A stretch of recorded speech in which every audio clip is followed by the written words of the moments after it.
Here's what it looks like on Friday, September 27.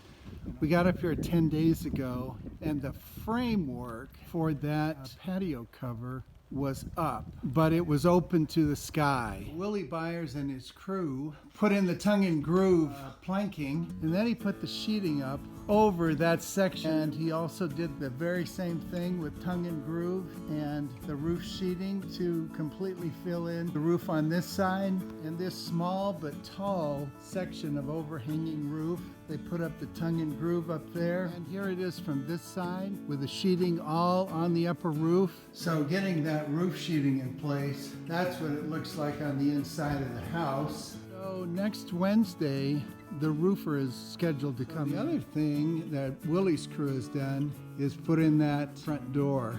And he has put in those two plate glass windows. Here's what these two big large windows look like. He also put that door in place. And now if they can get the deck in place, then you won't walk out that door and fall 10 feet. So with the exception of those triangular upper windows up there on this side and on the far side, all of the doors and all of the windows are in place. Here on the inside, Frank, the HVAC man, has put in the propane stove. We're down in the basement. Frank will put in a wood-burning stove right there. Linda and I, meanwhile, have been working on painting, trying to find a paint that will tone down the brightness of those redwood. So that foothill blue paint I put up so that we can see what it looks like against the different trim colors on the windows, and also against the post, and also against the forest in the background. Meanwhile, Travis Snyder came out yesterday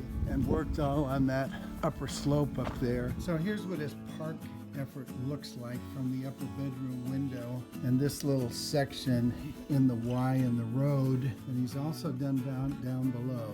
This is what he's done in this section that down below, above the lake, and also above the meadow over there. So that's what things look like here on Friday, September 27. Storm is coming in, and we might get some snow, and we don't really have a full authentic roof, but we've got a lot more of a roof than we've ever had before, so it's probably good enough to get us through, and we're glad and grateful for that. Stay tuned next week for other changes.